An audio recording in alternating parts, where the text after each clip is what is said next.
Washington, D.C. Wait a minute, I don't think I hear everybody on the right side. What's up, Washington, D.C.? Everybody on the left side, what's up, Washington, D.C.? Everybody in the middle, what's up, Washington, D.C.? Everybody, what's up, Washington, D.C.?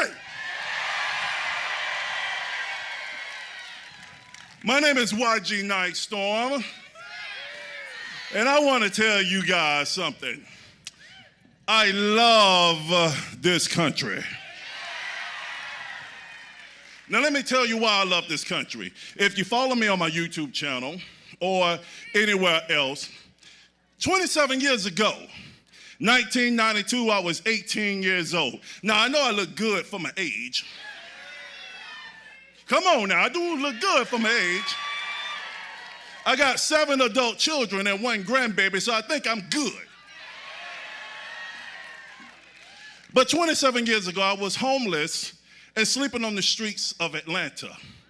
I had been beaten up, robbed, my shoes and my socks was taken, and I was literally urinated on. And I wanted to give up.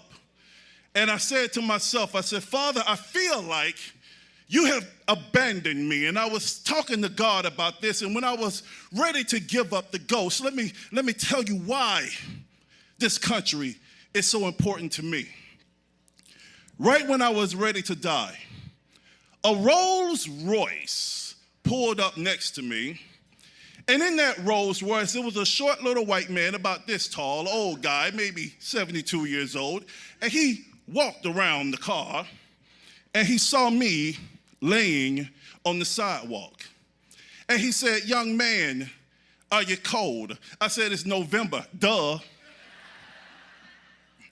But he said, okay. He said, are you okay? I said, I'm homeless, duh. And he said, I want to tell you something. I understand where you come from. And I said, how in the hell do you understand where I come from? You are white.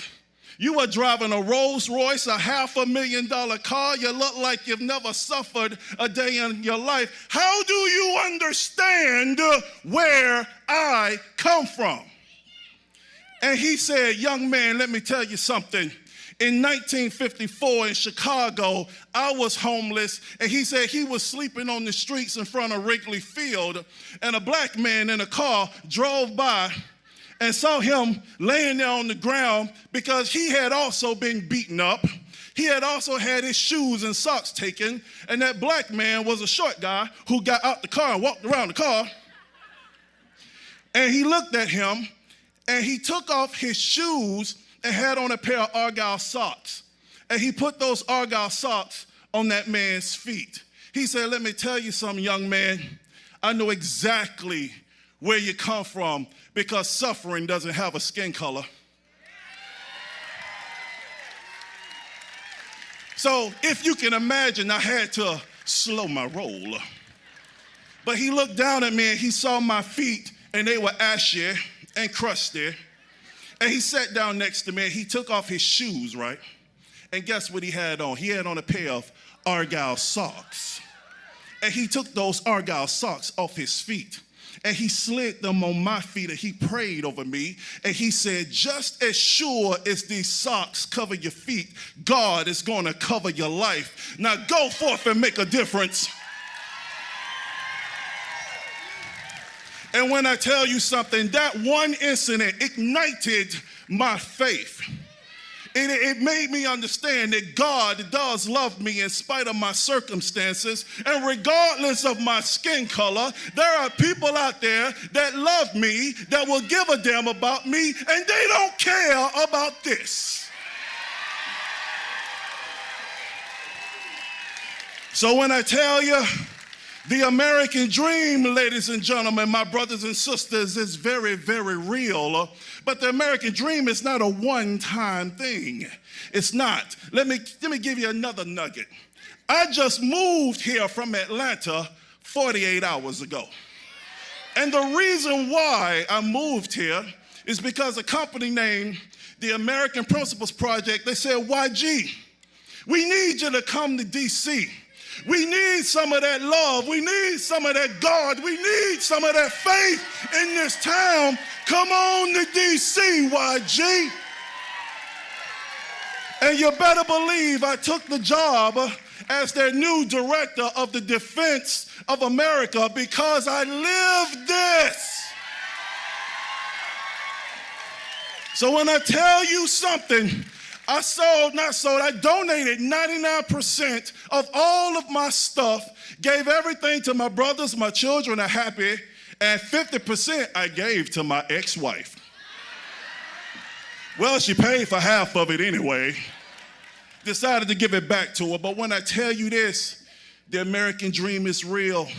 For every man, every woman, every son, every daughter, regardless of who tells you, regardless of what the media says, regardless of what the Democrat Party say, that you are a victim, you are a victor. When they say that you have been conquered for 400 years, you have risen for 400 years.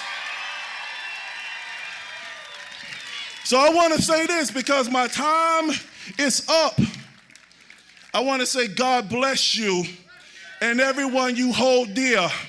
For every man that's trying to hold on to his family because he lost his job during the coronavirus, may God empower you. May every woman who is holding on to her children because they've been arguing back and forth over Black Lives Matter, may God empower you. And for all the students who are in college dealing with progressive socialists attacking them, may God empower you. And may God empower our president as he kicks coronavirus's ass.